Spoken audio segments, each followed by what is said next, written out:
listening to Breakfast with Tiffany with your host, Tyffanie Morgan. That's right, sweeties. It's me. It's me. Tiffany Morgan.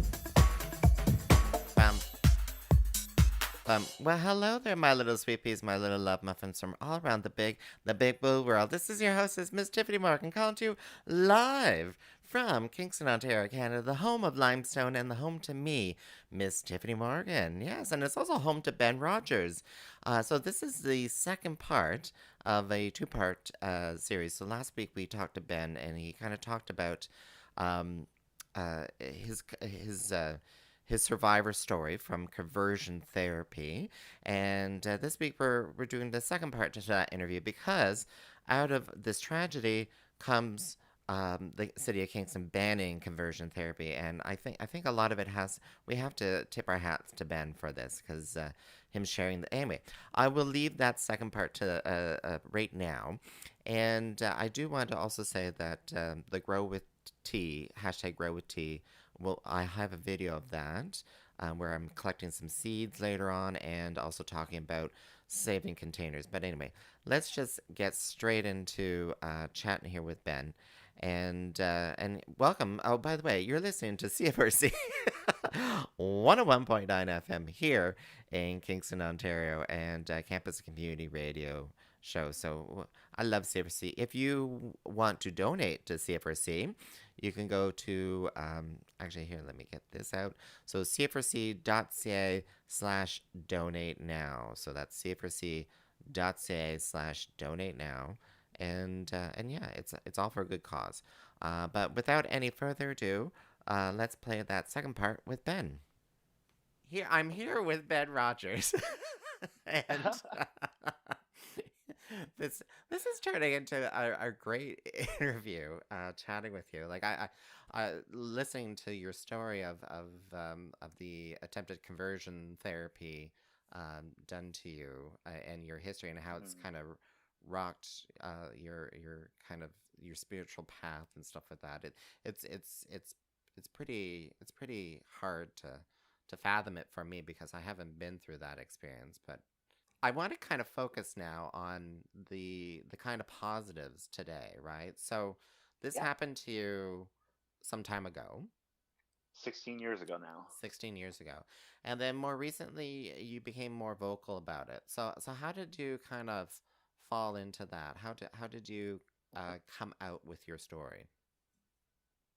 Technically, I guess by accident in a way, because I first kind of started talking about conversion therapy last summer with a gentleman named Matt Ashcroft. He's another conversion therapy survivor who's been doing a lot of work in the field. He's part of a organization called No Conversion Canada, Hmm.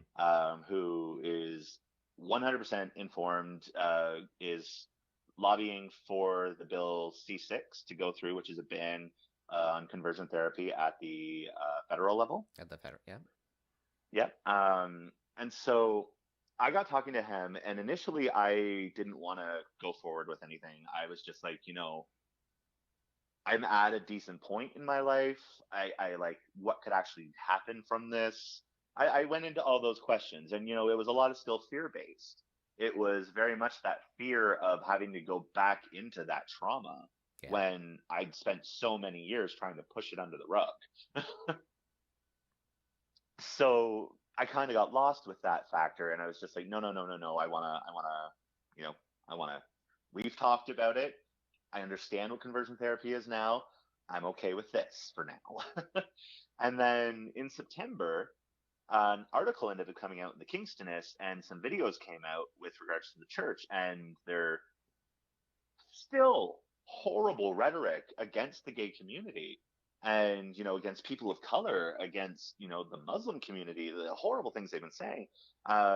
Their anti-vaccine whole conflict that went on. I couldn't believe it. Honestly, I was dumbfounded. I felt like my heart had just fallen out of my gut, basically. Like it felt like my heart went through acid and just burned. I was dumbstruck. I was horrified. I got angry. And it was this realization that I couldn't speak when I was 19. I couldn't do anything then. I'm not going to sit back. I can't let this stay happening. And I got approached by someone else over Facebook, oddly enough, someone named Tiana Weatherden, a fantastic young woman in the queer community. She has been doing so much work to try to help the LGBT community deal with this place. So she reached out to me, just kind of, being like, I've heard you were, someone who had attended the church type thing. And at first I was really skeptical. And then her and I got talking, and we ended up doing this podcast together, which was my first time actually speaking out, which led to me getting interviewed by Vice, and then YGK News in Kingston, to leading up to December, which there ended up being a global news article that was a three-parter, which really delved into what was going on at that church, and the fact that since I spoke, more people have come forward. That's exactly why I did it. I felt if I said something, then maybe it would help other people realize they don't have to be afraid. Mm-hmm. I was terrified back then when I was 19. I thought I had to just run away and move on and just drop the faith, drop everything that basically was my life, and just figure out how to survive. And I've done that my entire life. That's led to, I'll fully admit it. I delved into drugs. I've delved into sex. Technically, at one point when I lived in Toronto, I was homeless for a night. All of this, it stems from the torture, the condemnation of pieces of who I was, all that I kept having to leave behind. So every time I would try to move forward from something that was wrong, it was just me trying to cut off what I thought was wrong and say what isn't happening anymore. And that's a horrible way to, survive, but it's a type of resilience, unfortunately, that some of us have to use. Mm-hmm. So this all was completely unexpected. I figured, do the podcast, tell my story, try to help others, and, hope for the best.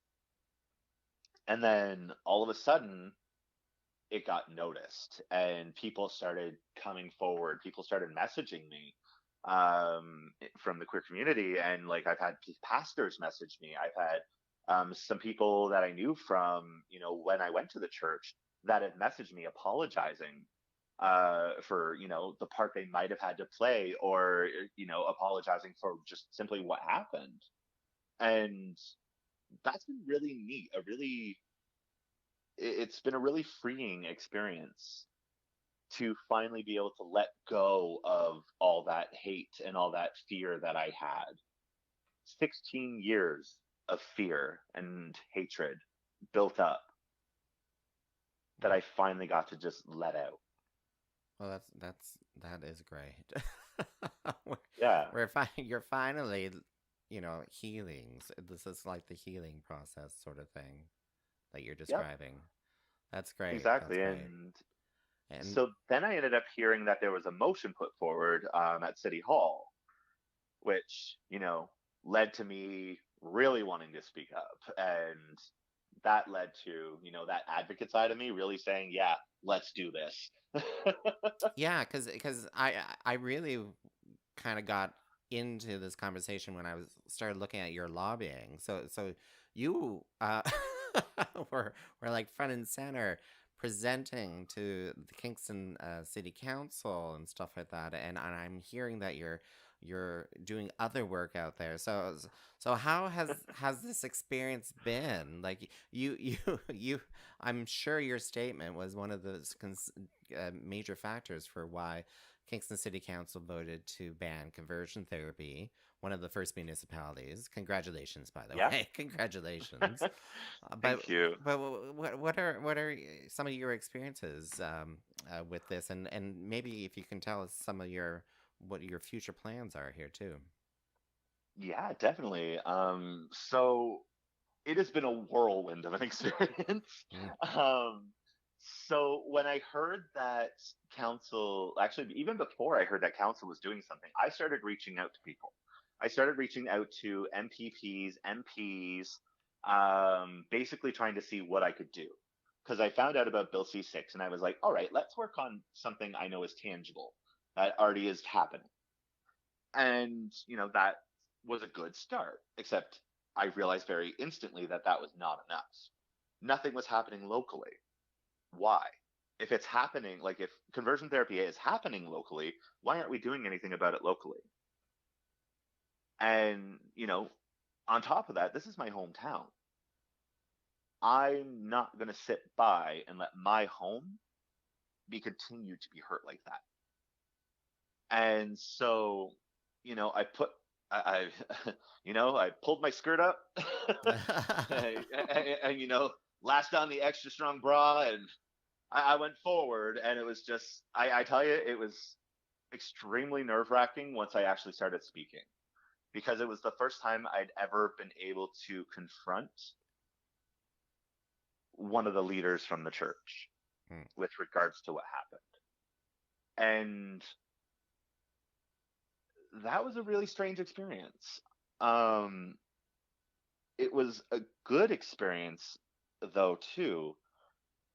It, almost like a catharsis in a way, because I was finally able to say what needed to be said, and he had to listen. And, seeing him on the screen, it made it hard to say. And I almost ripped my notes apart in the process of, my hands fidgeting.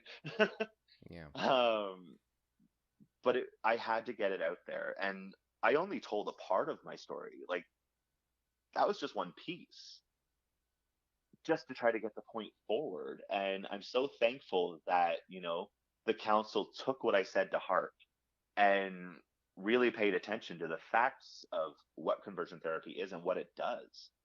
And, when Councillor McLaren pushed forward the amendment, I was elated. And the conversation that happened amongst the council was probably one of the best pieces of political work I've seen the council do. And the unanimous vote couldn't have asked for a better outcome. So now we ended up with, the first ever soon to be bylaw in Ontario banning conversion therapy, making an actual prohibition to stop it, making it known to these organizations, to these spiritual places, to these businesses that are practicing conversion therapy. If you can, I hate calling it that. It should just be called conversion malpractice. Yeah. um, but these places are now going to understand we're not sitting by anymore. And, a municipality taking a stand, understanding that they can't just wait for the federal government to, do what they're supposed to do. All three levels of government are supposed to work connected with each other. And they saw that and they put it in play. So now we're going to have this epic thing that is going to protect us and, keep us safe and save so many future people, save so many lives that, potentially kids that would commit suicide, kids, that would be subjected to this aren't going to have to be. Well, And I think that's amazing. and maybe it's something to be said to the audience that a lot of this quote unquote conversion therapy, these sort of tactics, um, uh, are done to LGBT youth. Yep. There's roughly 47,000 men alone in Canada have been subjected to conversion therapy. That's 1 in 5, roughly. What? Wait, what? That's I'm like, I'm sitting here stunned. I'm in like, are you saying 1 in 5 gay men in Canada who I self-identify potentially have gone through conversion therapy?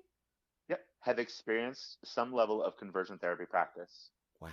47,000 people, primarily men.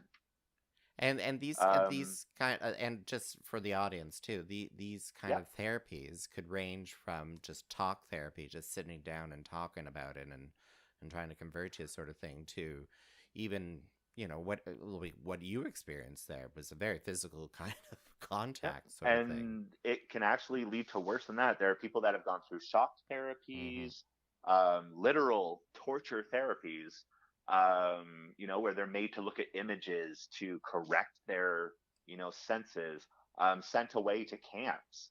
The gentleman I mentioned, he was sent away to the States. Very popular And place for, for conversion yep, camps. Yeah, yeah. yep, he was sent to the States to go to a camp to be made to change his core essence. How messed up is that?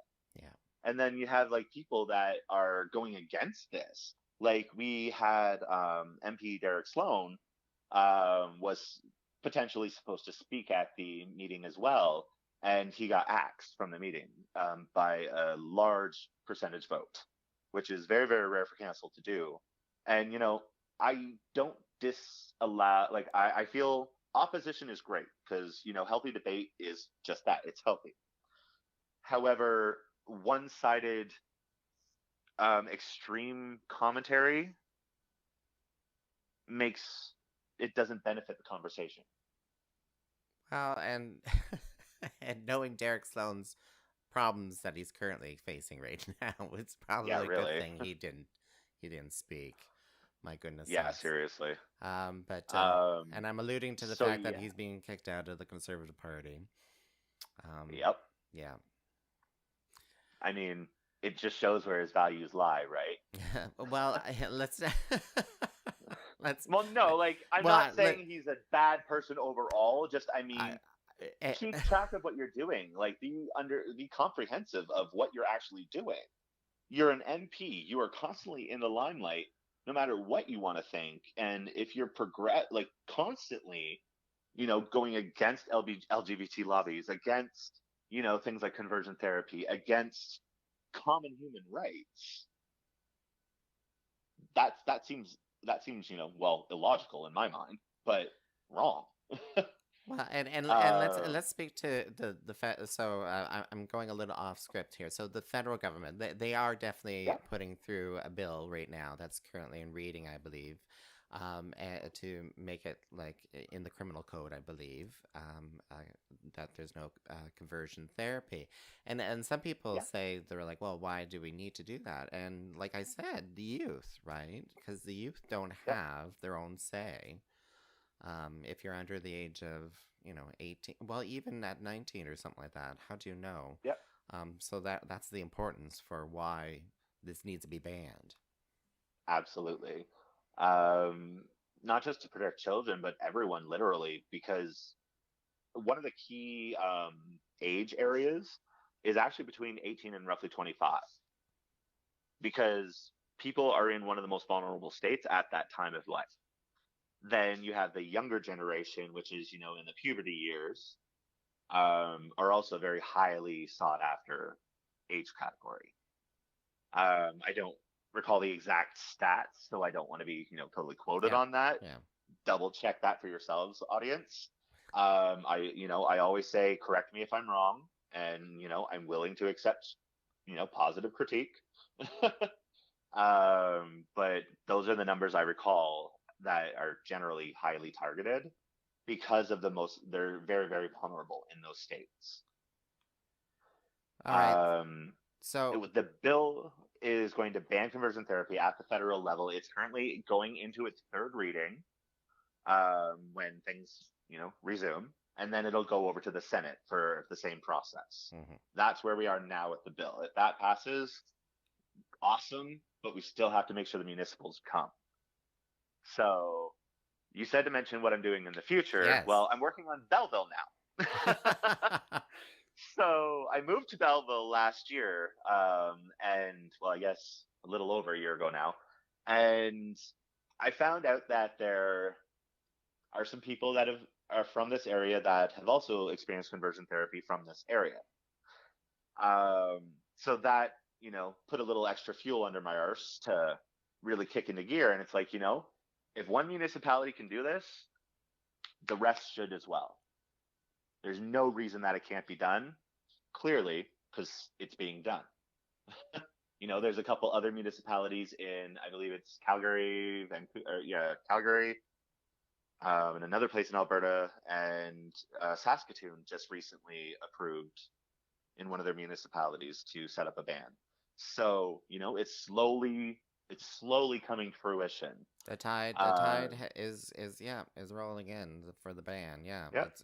we're So yeah, that's my goal. I want to spread it to each municipality. There's, I believe, 148 of them, if I recall. So I've got, my work cut out for me. I've got one Ben's down. got his checklist. Ben's got his checklist. One down. Belleville's next. Yep, I've reached out to the Ottawa mayor, who I actually did get a response back from his aide, basically telling me that at the current time they are not interested in going for a ban, but sticking with their support of the current federal bill, which I think is absolute hogwash, since I'm not allowed to curse. um, they have the funds, they have the resources, they have every capability to do it. They just aren't willing to step up to the plate yet. So I'm sticking on it. Like I've gunned them down a couple times on Twitter, Oh, kind of calling them out, being just letting them know it's like I'm disappointed in them. I am very disappointed that our nation's capital, an openly, LGBT supporting man, and like I believe he is a gay yeah. man, um, isn't stepping up to actually do something. That is messed up. Our nation's capital needs to do better. All right, Come Ben. on, we got. All right, so Belleville, uh, Yeah, if you don't pass it, Ben's coming for you. yeah.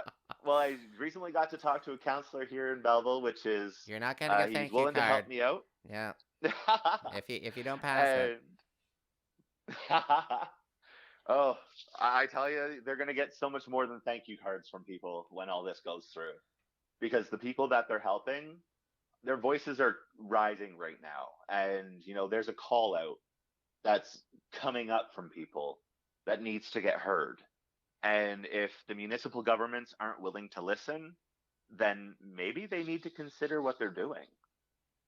All right, Ben.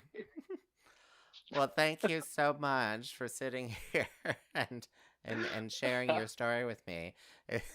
It's two Thank you for episodes having me worth. and 2 episodes worth. and indulging me for all my talk. No worries, no worries. Well, thank you for sharing I think it's safe for me to call it like a survivor story, really, Yep, from your youth, and then I am a survivor. turning into an awesome kind of healing and activist and helping others kind of story here. So thank you for sharing it with us today. And thank you very much for having me. I mean, it's an important thing, and I appreciate you, giving the space and the time. So thank you. All right, sweet peas. Well, that was Ben Rodgers. So thank you again, Ben. And he's actually sending me messages here. So mentioning just a correction, the number of 47,000 men primarily aged 15 to 19, and then 20 to 29. This is from the Sex Now survey 2020, which is I believe it was an online survey. Sorry, which is a study on GBTQ men. So it does not include the numbers for women who have experienced conversion therapy practices. So thank you, Ben. Thank you for chiming in for that. We appreciate the statistics. The numbers are coming in now. All right, sweet peas. So let's talk about, I was going to talk about Tiff's Garden. So I did, sorry, not Tiff's Garden, Grow With Me. So the Grow With Me challenge is a challenge that some of us are getting together. There's a Facebook group that we're getting together. We're going to be buying seeds of certain varieties of plants that we're going to grow together at the same time and share our experiences of growing them. A lot of like a tomato, a cucumber. There's some nasturtium flowers, and then there's also the marigolds. So I have been saving seeds for over a number of years after collecting the seed from Seedy Saturday, which is a very local seed exchange service that I'm not too sure if that's going to happen this year. It tends to happen in March of every year. We'll see about this year. But I got it from there, and I've been saving the seeds over the years. And yeah, if you're going to be growing with me and you want some of these seeds, please just message me, Tyffanie@Tyffanie.com, and please join our Grow With Me, Grow with T Facebook group. So please do that as well. And then share your experiences while we grow these things together. And there's it's on Tyffanie.com. So TYFFANIE.com. Go there. More details are there. And I've also posted a video showing me collecting the seeds. And also, now is the perfect time to start collecting reusable containers for your seed starting. So maybe like a yogurt container or those takeout plastic containers that have the clear lids and the black opaque bottoms there. Yeah, those would be great for maybe just a seed tray or even just starting off with a whole lot of little seedlings in them. So now would be the time if you want to be a little frugal or a little environmentally friendly, start saving those packaging, and then we can use them for seed starting. I did want to take a moment though because it's Reel Out. Reel Out is happening like now. Well, not now, but this weekend. And actually, let me just try to bring. Oh, there's me. Reel Out, there we go. So I am on reelout.com. So that's the Queer Film and Video Festival, or just Queer Film Festival. It's been going on here for 22 years. This is the 22nd annual Reel Out Film Festival, taking place January 29th to February 6th. And that's all going to be virtually online. All virtually online. So it's very safe, and it gives us something to do because we are still in lockdown 2.0. Were we surprised that we're still in lockdown? I wasn't surprised. But if you go to reelout.com and you click festival and then films, you'll be able to see all the film highlights. And you purchase them online, access to watch these films. And they're only available for certain time slots and stuff like that. So the film schedule is here. So it starts Friday, January 29th at 7 p.m. There's Dramarama with a short film of the Fabric of You. So you can sign in, pay online, sign in, and be able to watch that. Saturday, January 30th, 12 p.m. Cured, and an animated short film, Nova. You can read more about these films on reelout.com, so please take a look at that. And also, please check out on Fridays at 7 p.m. What's the Maple Tea with your hosts, Rowena Way and me, Miss Tyffanie Morgan, as we talk about RuPaul's Drag Race Season 13 and maybe a little bit of the UK Drag Race as well. But I'm running out of time. Thank you, Ben, again, for that fabulous interview, getting to reconnect with you, because we did talk about how we connected a long time ago, and just being able to reconnect. And thank you for sharing your survivor story with us and for your efforts to ban conversion therapy here in Kingston. So thank you very much, Ben. Thank you again. If you please think about donating to CFRC 101.9 FM, which is what you're listening to right now, Breakfast with Tyffanie on CFRC 101.9 FM.